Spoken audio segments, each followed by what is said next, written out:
Assalamualaikum warahmatullahi wabarakatuh. Kita akan belajar menggunakan SPSS ya untuk analisis item. Pertama-tama kita copy dulu file kita, yaitu kolom-kolom item dan sebanyak responden ya. Ini contohnya adalah alat ukur religiositas 17 item dengan sekitar respondennya 500 gitu ya. Yang roundnya ke bawah itu responden, kolomnya itu adalah jumlah item. Item itu adalah soal-soal atau pernyataan-pernyataan yang harus diisi oleh responden. Kemudian kita copy ke dalam SPSS yang sebelumnya sudah kita nyalakan. Jadi kalian harus punya software SPSS-nya dulu, gitu ya. Situ buka data view, kemudian kita copy paste, gitu ya. Kita copy paste. Nah, kemudian sudah terlihat data yang kita punya dalam SPSS-nya. Kemudian kita setting, ini sebenarnya bisa tidak usah diedit ya. Misalnya var 1 itu item 1 itu bisa aja, jadi nggak usah diedit juga nggak apa-apa. Tapi untuk lebih bagusnya memang diedit biar nanti akhirnya ketahuan variabel itu variabel apa gitu ya, itu item gitu ya. Jadi kita edit item 1 sampai item 17. Oke. Ini software SPSS adalah software yang sangat familiar ya di Indonesia, sekalipun juga secara kehalalan itu abu-abu ya, karena hampir semua orang di Indonesia menggunakan SPSS ini tidak menggunakan lisensi, itu karena sangat mahal lisensinya. Tapi alhamdulillah sebenarnya ada banyak sekali software-software gratis ya sekarang yang bisa kita gunakan. Itu kenapa saya masih menggunakan SPSS ini ya, karena mungkin ya masih banyak yang menggunakan SPSS gitu ya. Ya, tapi suatu saat nanti di kesempatan lain saya akan menggunakan software-software lain untuk analisis item. Oke. Analisis item ini penting karena ini adalah bagian dari pemahaman pengukuran. Semakin berkualitas itemnya, maka alat ukur itu semakin berkualitas gitu ya.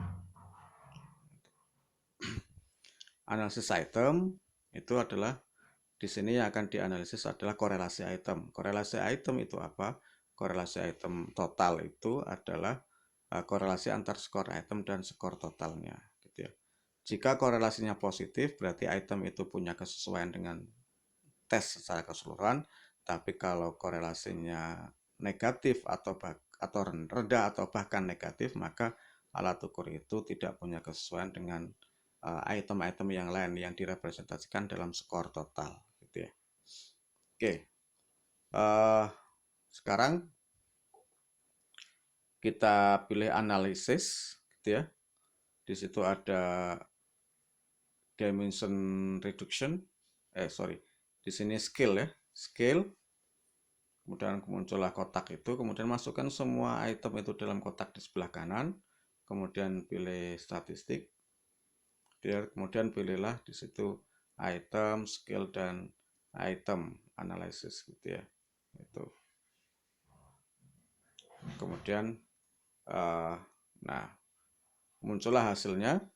Hasilnya di sini ada reliabilitas gitu ya, sebesar 0,7 gitu. Terus kemudian di sini ada gambaran rata-rata dari setiap item gitu ya. Item yang terkecil itu ada 2, berapa, terus kemudian item yang terbesar itu ada 3, berapa. Artinya kalau item rata-ratanya besar ya berarti cenderung item itu disetujui oleh responden, dia cenderung mendapat skor besar. Tapi kalau itemnya rata-ratanya kecil, berarti item itu cenderung mendapat responden cenderung mendapat skor kecil. Kemudian ini analisis itemnya. Nah, ini kemudian kita lihat ada item-item yang korelasinya 0,2 itu berarti kurang bagus, karena minimal yang bagus itu adalah 0,3 ya. Itu dari banyak ahli psikometri kebanyakan sepakat bahwa 0,3 itu adalah nilai yang standar minimal untuk mengetahui item itu bagus atau enggak. Kalau di bawah 0,3 mungkin bisa dimaafkan 0,25, tetapi kalau di bawah 0,25 itu item itu maka item yang jelek maka harus dibuang. Artinya secara umum item itu tidak punya kesesuaian dengan item-item yang lain. Bisa jadi ini bukan karena kualitas itemnya jelek, tetapi karena alat ukur itu multidimensional sehingga kemudian ketika dia berkorelasi dengan item yang lain korelasinya kecil gitu ya.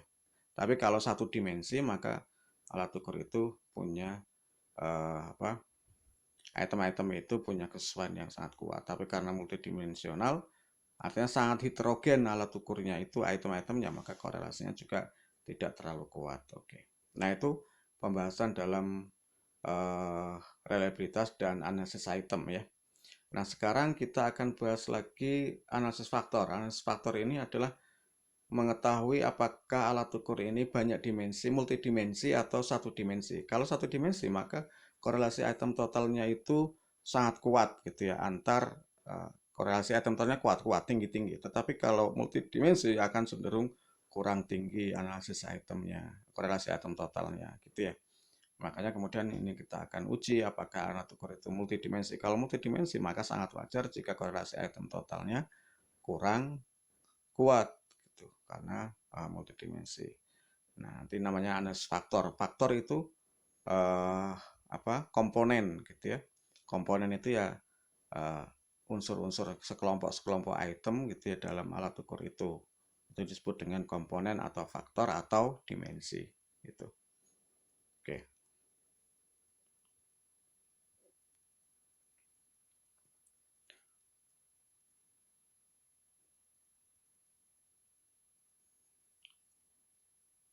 Ini beberapa itu yang kita pilih gitu ya.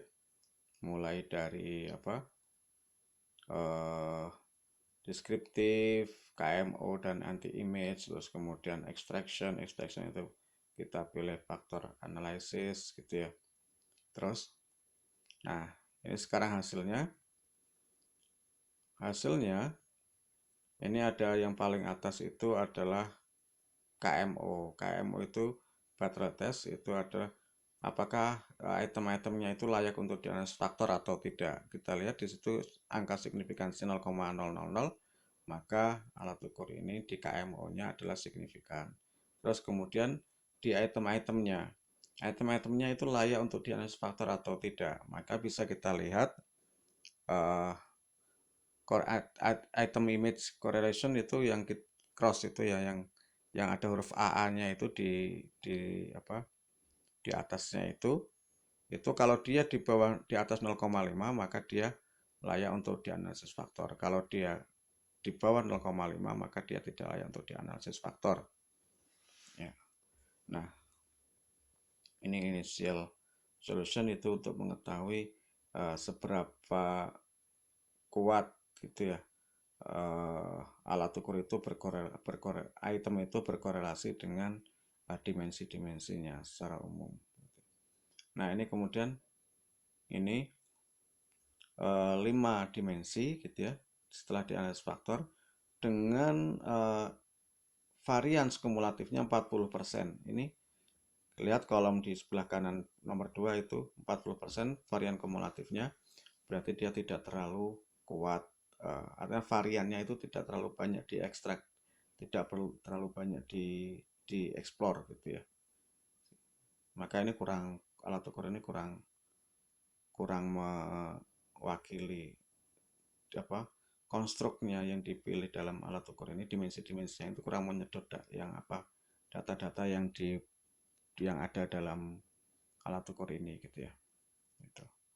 Nah, kemudian di situ ada faktor loading ya. Faktor loading itu angka-angka yang 0, berapa itu semuanya di dalam kotak-kotak di dalam sel-sel itu gitu ya. Nah, faktor loading yang besar item itu punya faktor loading di semua dimensi gitu ya. Item 1 misalnya semuanya memiliki faktor loading di 5 dimensi yang ada. Semana item itu dia masuk dimensi mana? Dia masuk dalam dimensi aduh maaf ini sudah habis